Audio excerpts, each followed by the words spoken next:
گرمی کی شدت میں اضافے کے ساتھ ہی شہر قائد کی اہم شاہراہوں اور بازاروں میں ٹھنڈے اور میٹھے مشروبات کی ریڑیاں سج گئیں۔ موسم گرما کی سوغات کہلانے والے مشروبات میں لیمو پانی، ستو، لسی اور گنے کا رس زیادہ پسند کیے جاتے ہیں۔ ان مشروبات کو پینے سے جسم میں پانی کی کمی سے بھی بچا جا سکتا ہے۔ کڑکتی اور چلچلاتی دھوپ سے بچاؤ کے لیے دیگر ٹھنڈے مشروبات کے مقابلے میں ستو کی مانگ میں آج بھی ہوش ربا اضافہ دیکھنے میں آتا ہے۔ گندم کے مقابلے میں جو کا ستو تاثیر کے اعتبار سے انتہائی ٹھنڈا ہوتا ہے۔ ستو کا چھوٹا گلاس 15 سے 20 روپے جبکہ بڑا گلاس 25 سے 30 روپے میں فروخت کیا جا رہا ہے۔ میٹرو نیوز سے بات کرتے ہوئے ستو فروش کا کہنا تھا کہ جو اور گندم کے ستو کی تیاری کے مراحل یکساں ہوتے ہیں۔ ستو موسم کی شدت کو کنٹرول کرنے کے ساتھ ساتھ نڈھال طبیعت کو بحال بھی کرتا ہے۔ چھوٹا گلاس 20 کا دے رہے ہیں تو بڑا گلاس 30 کا دے رہے ہیں جی۔ جیسے جیسے گرمی بڑھتی ہے نا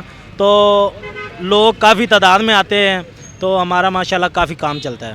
ستو فروش کا مزید کہنا تھا کہ گرمی کی شدت میں اضافے کے ساتھ ہی ستو کی مانگ میں ہوش ربا اضافہ ہو جاتا ہے۔ یہ دیسی نسخہ بھی ہے تو اس میں چیزیں ڈلتی ہیں۔ جو کا ستو ہوتا ہے، چنے کا ستو ہوتا ہے اور اس کو میٹھا کرنے کے لیے شکر ڈلتی ہے۔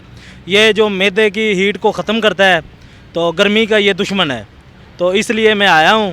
تو جیسے جیسے گرمی بڑھے گی ہمارا انشاءاللہ کام بھی بڑھے گا۔ شدید گرمی میں ان مشروبات کو پینے سے نہ صرف گرمی کا احساس کم ہوتا ہے بلکہ جسمانی اور ذہنی تازگی بھی لوٹ آتی ہے۔ کیمرہ مین جنید اسلم کے ساتھ Ahmed Ishaq, metro one news, Karachi. Metro one news, ہر پل کی خبر۔